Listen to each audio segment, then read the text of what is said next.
One explanation is that some people lean more towards the bottom-up ideation style. The bottom-up ideation style is when you observe the world around you, you take in the observations, and then you come up with your ideas based on what you see. You let the structure emerge from that.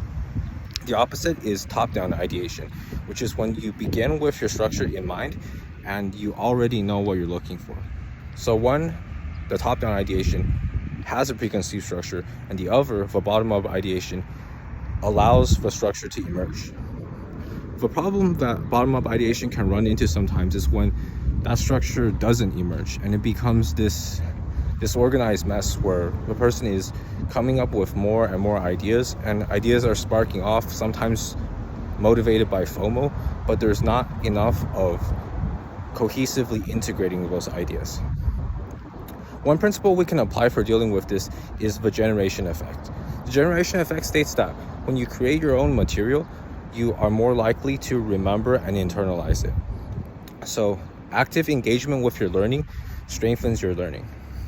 What we could do is pick lots of short form content creation forms that support rolling out this bottom-up endeavor.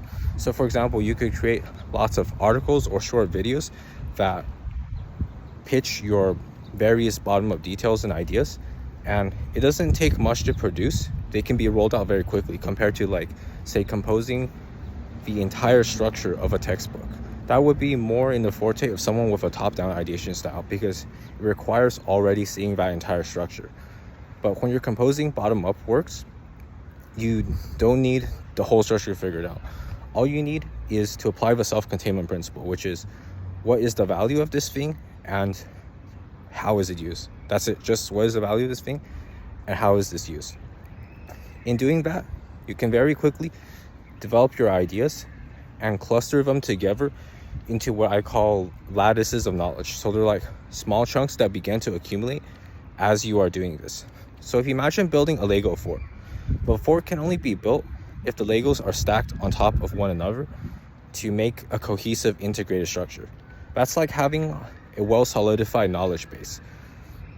If Legos are scattered all over the place, that's like our ideas scattered all over the place because we haven't put any active engagement efforts forth to begin chunking them.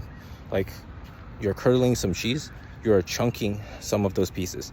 These intermediate packets become the scaffolding which allow us to build into a larger, more emergent structure in the future. If all this sounds interesting to you, I will include a link to my YouTube video where I discuss this strategy in detail.